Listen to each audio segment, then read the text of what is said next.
good morning students. How are you this morning, second grade? I hope all of you are fine and full of spirit. Before we start our lesson, let's sing one song. The title is about good morning. Have you remembered this song? Masih ingat kan nak lagu good morning? Let's sing together. Good morning to you and to you. Good morning to you and to you. Good morning students, how are you today? I'm fine. Good morning students, how are you today? I'm fine. Good morning students, good morning students. Good morning students, how are you today? I'm fine. Okay, very good. Now let's pray together. Let us pray. Thank you God for your blessing until this time. Now we want to study. Please open our heart and our mind to receive the lesson well. Bless our teachers, our parents, and all of us. Forgive us for all our sin. Thank you God. Amen. Oke, hari ini kita sudah masuk tema 2. Subtema 2, pembelajaran 6. Miss kasih video pembelajaran hari ini. Kalian belajar dengan sungguh-sungguh ya nak. Oke, dan di akhir video Miss akan kasih tugas. Dan jangan lupa tugas perkalian 1 sampai 10 itu masih Miss tunggu. Anak-anak Miss Nopi yang sudah mengirimkan tugas perkaliannya harus tetap dihafal. Bisa ya nak? Oke, selamat belajar anak-anak Miss Nopi. Semangat, all the best. Nah anak-anak, kita lanjut pembelajarannya. Dengarkan penjelasan Miss Nopi. Beni dan Udin senang bermain kosakata tentang nama-nama benda. Bantulah Beni dan Udin menemukan kata pada kolom berikut ini. Dengarkan penjelasan gurumu terlebih dahulu. Kemarin kita sudah ada sebutkan nama-nama benda. Oke, kita coba cari nama-nama benda yang ada di daftar tabel ini. Di situ sudah ada sapu, dia boleh menurun ke atas, boleh ke samping ya nak. Baru ada kata benda meja, air, udara, boneka.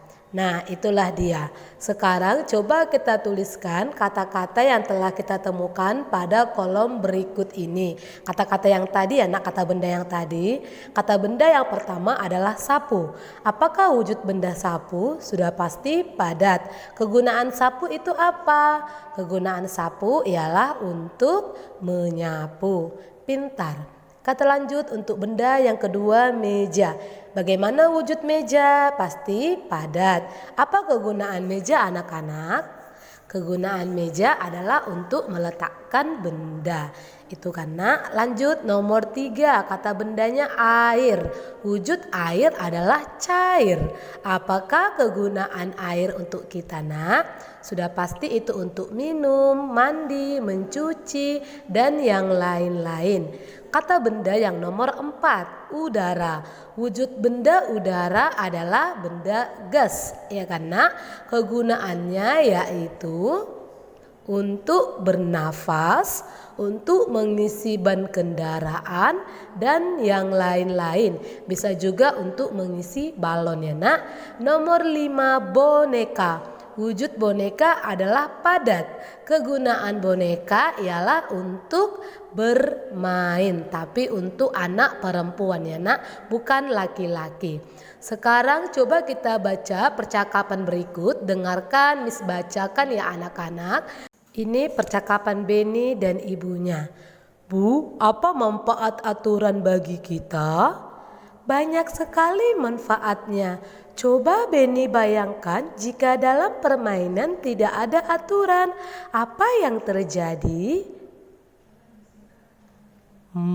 Pasti kita akan berbuat semau kita, Bu. Nah, apa nanti akibatnya? Bisa bertengkar, Bu. Iya, benar. Jadi menurut Beni, apa manfaat aturan itu? Dengan adanya aturan hidup kita akan teratur. Iya, benar sekali Beni. Aturan juga akan melatih kita untuk bersikap disiplin. Nah anak-anak, seperti itulah isi percakapan antara Beni dan ibunya.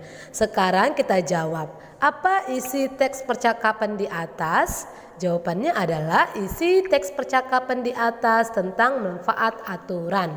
Yang kedua, mengapa kita harus mematuhi aturan? Kita harus mematuhi aturan itu kenapa? Agar hidup kita menjadi teratur dan melatih kita untuk bersikap disiplin. Itulah dia untuk jawaban yang ada di kolom percakapan tadi.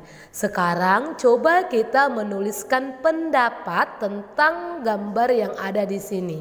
Nomor 1, gambar mengendarai sepeda dengan kencang.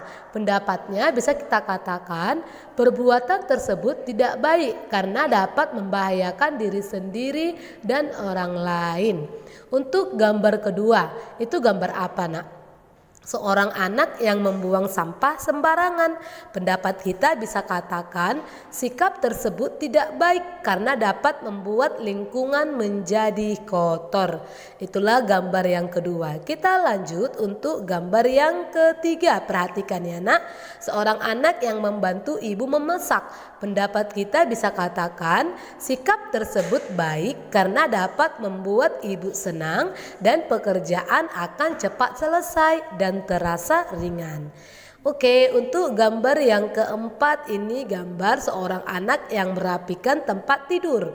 Pendapatku, kamu boleh katakan perbuatan tersebut perlu ditiru karena dapat membuat tempat tidur bersih dan rapi. Itulah pendapat yang bisa kita ucapkan dari setiap gambar.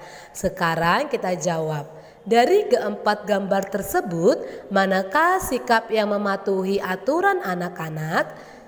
Pasti gambar yang 3 dan 4, membantu ibu memasak dan merapikan tempat tidur. Itulah sikap yang mematuhi aturan. Terus selanjutnya, pertanyaan berikutnya, sikap manakah yang tidak mematuhi aturan?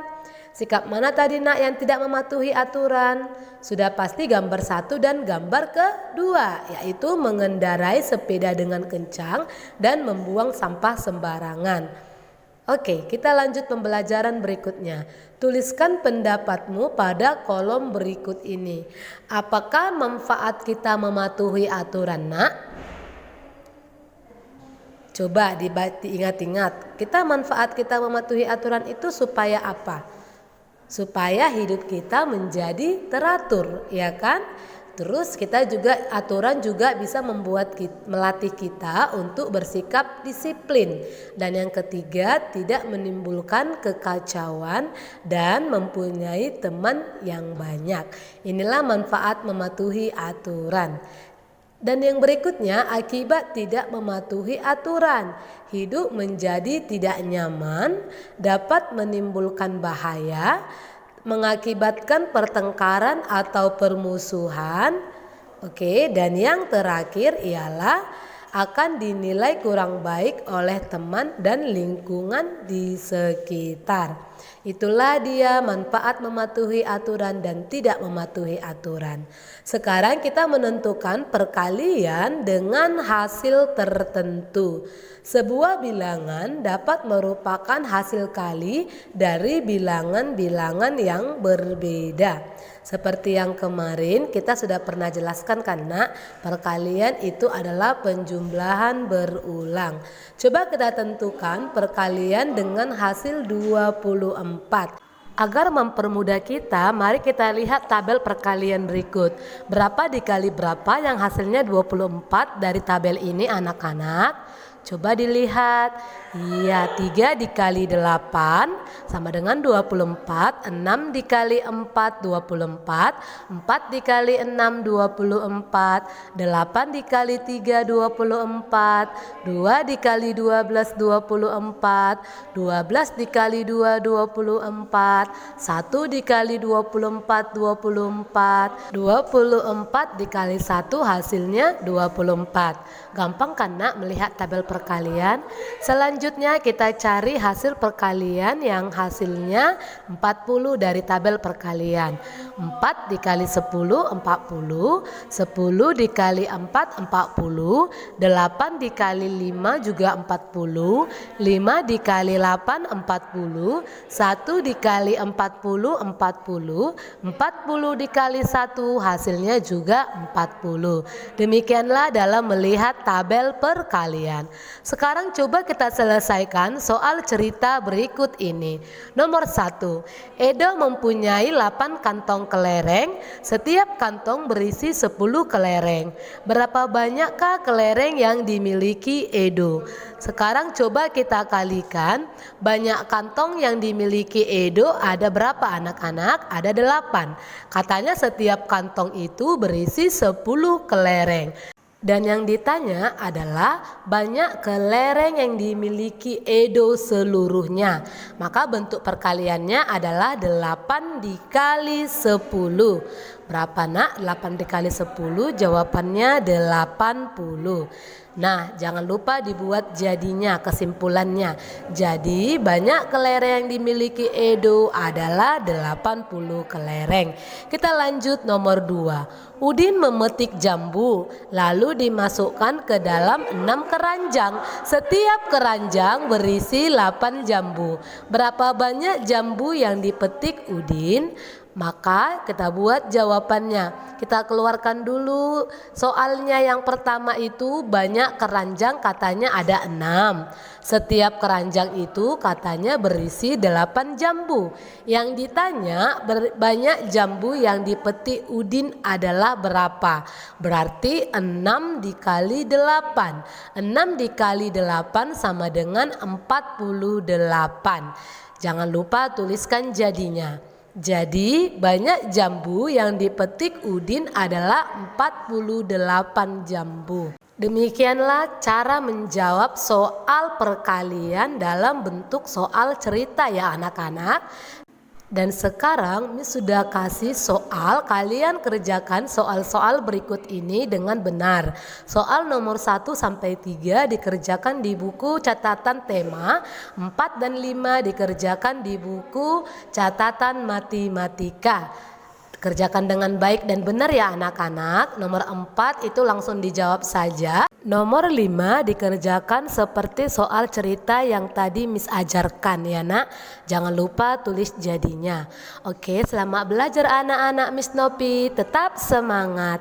Dan jangan lupa kita minggu depan sudah UTS. Selamat belajar anak-anak Miss Nopi. Goodbye and see you.